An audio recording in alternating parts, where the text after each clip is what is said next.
What is up, guys? So we're back working on the Falcon. Probably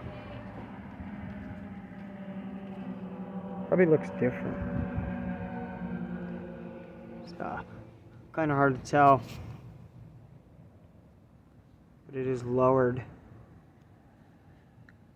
quite a lot in the front. Currently I don't have the springs or these shocks in it. These shocks are junk. You see, I don't think these things have been changed probably since the 70s. This one leaks a ton. So here's a passenger side. So here's driver's side. Got the springs out.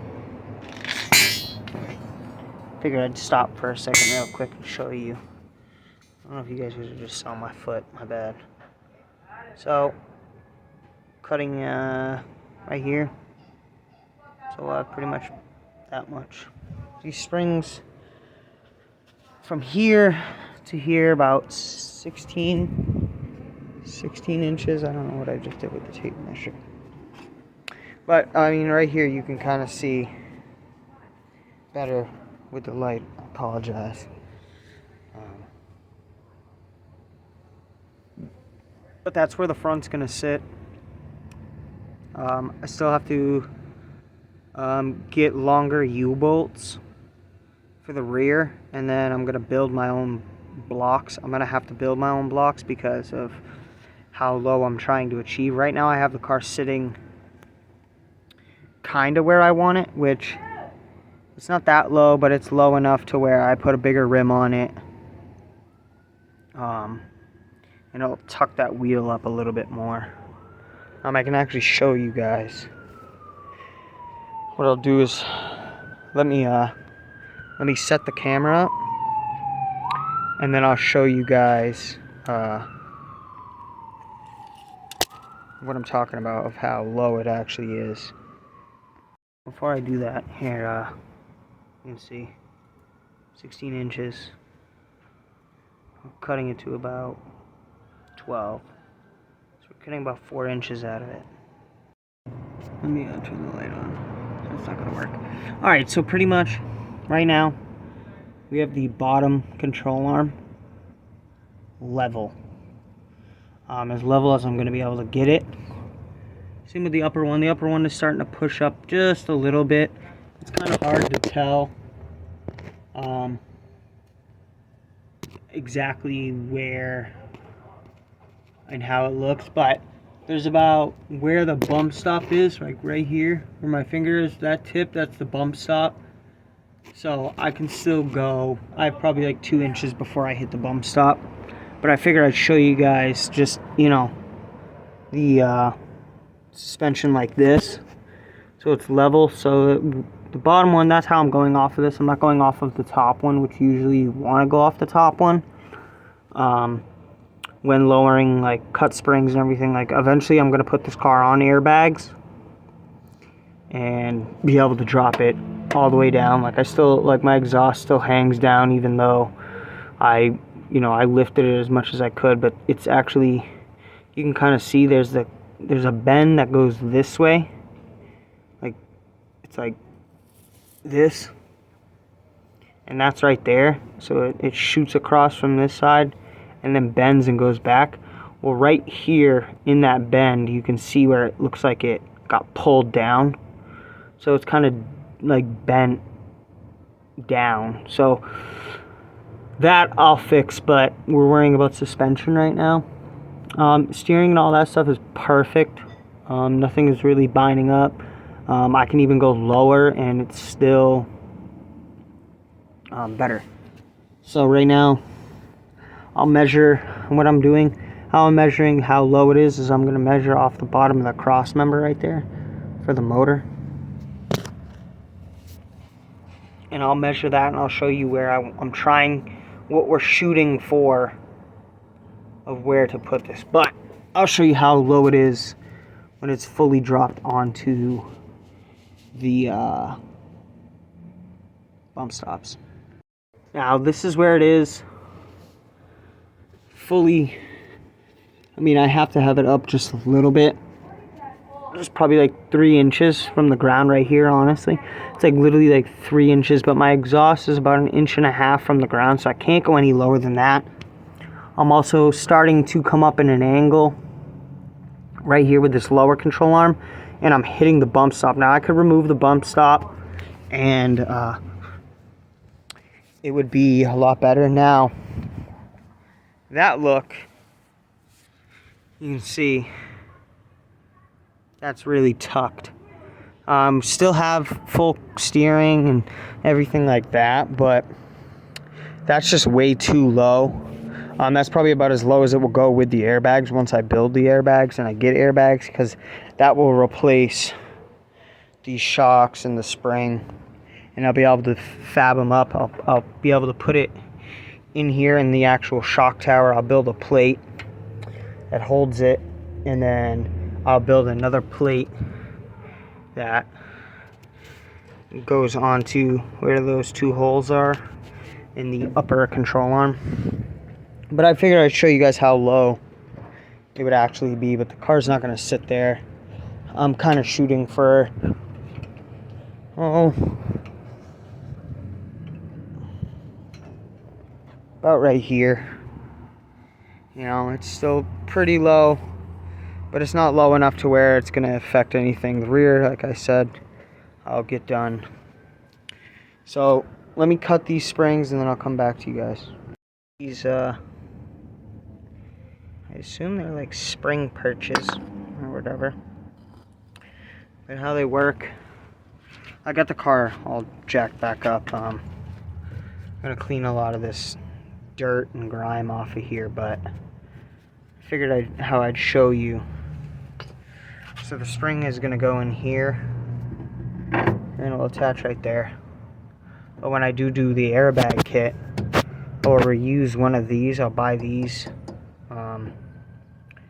and I'll build a plate, a round plate for them to sit on, for the airbag to come up into here.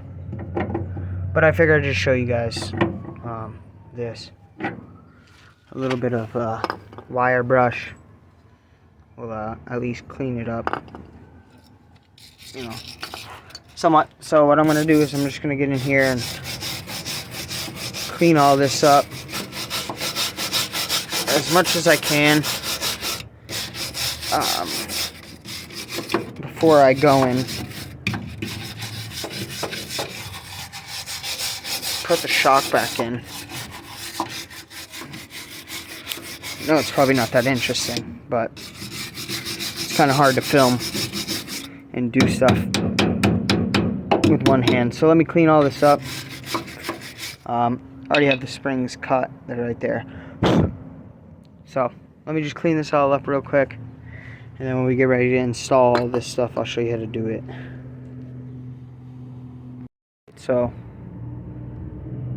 don't mind the birthday gift. The day that I am recording this part of the video, it's my birthday on Tuesday, which would be like the 7th. So my mom stopped by to give me a present.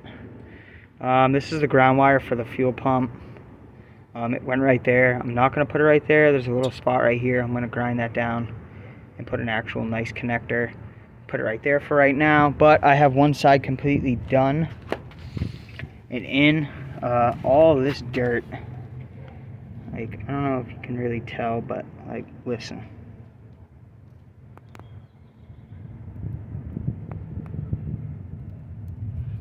I don't know how well you could hear that. Here, let me try again. Another piece.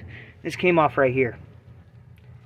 Had no idea that there were studs.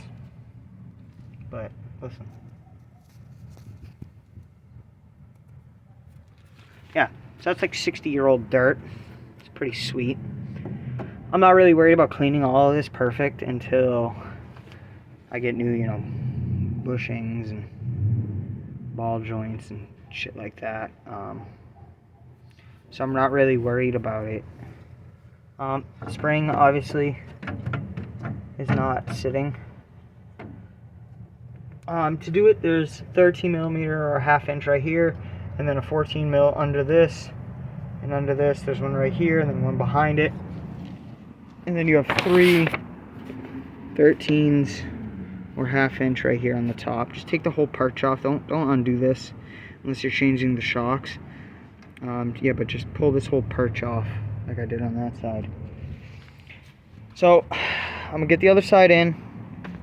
It's kind of hard for me to record me actually doing stuff. I don't have a tripod, and I'm just recording all these videos on my phone. So if there's any you know, sponsors or somebody that wants to give me a tripod that'll work for my phone, it'd be highly appreciated, and I'd be able to actually make better videos.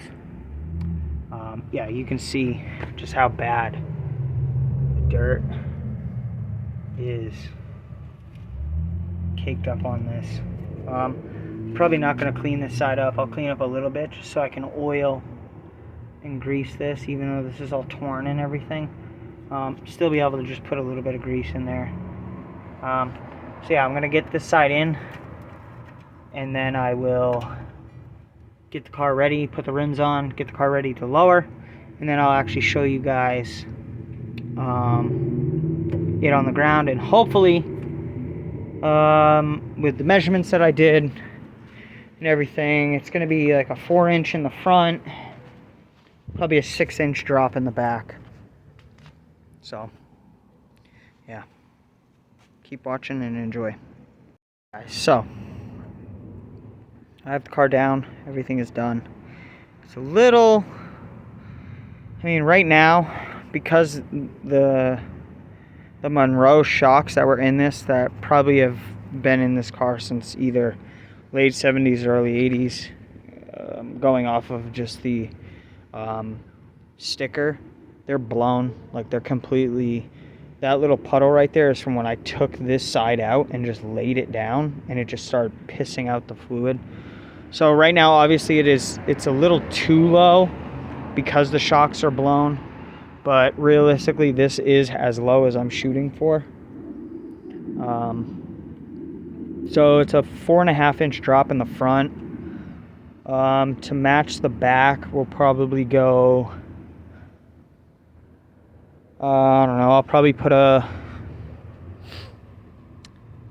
I don't know, maybe a 2-inch block, 2.5. I'm gonna buy 2-inch block sets instead of just buying a 2-inch and then buy a 4-inch. At least if 2 inches is good and it gets it where it wants to be, because I have shocks, new shocks coming in for the front and new shocks coming in for the rear. I'm just not going the airbag shock, like the airbag style shock that comes in the back. So probably 2 inches. Like, I kind of want to get the wheel tucked up like how this one is. Honestly, it makes the car, to me, I mean, you guys can see, probably not on these videos, a lot of videos I deleted, and I have deleted, but a lot of videos that I had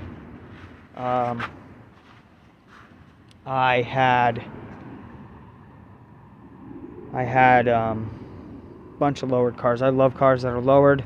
I just think it gives it a more meaner, aggressive look. Gets rid of all that wheel gap. Just right here, this look right here, like, it's hard to tell on the camera, but that right there just looks so nice to me.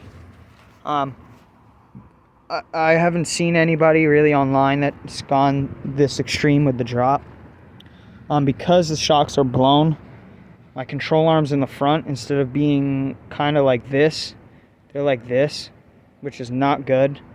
But I did measure the shocks that I did order, and the complete compress is 2 inches taller than these ones. So like, if I compress these ones all the way down and measure, it's 2 inches shorter than the new ones that I ordered. So in reality, this front end will lift 2 inches. And then same thing with the back. The back ones are the same. So 2 inches, a little bit taller, but because of the blocks that I'm gonna go with, it already has an axle flip. It comes like that factory. So 2-inch blocks, maybe 4-inch, depending on exactly how low I really want to go with it. So once those come in, I'll start on the rear end and I'll show you guys how I do it. It's pretty straightforward. Just unbolt the U-bolts, lift the axle, slide the fucking blocks in, and then bolt everything back up. I might honestly just buy U-bolts instead of buying the blocks and make my own blocks, which is a lot easier. And then that way I can make different size blocks and test them and still have the universal U-bolts. So yeah, I'll add some pictures in right now at the end of how it looked before and then now. And then, yeah, enjoy.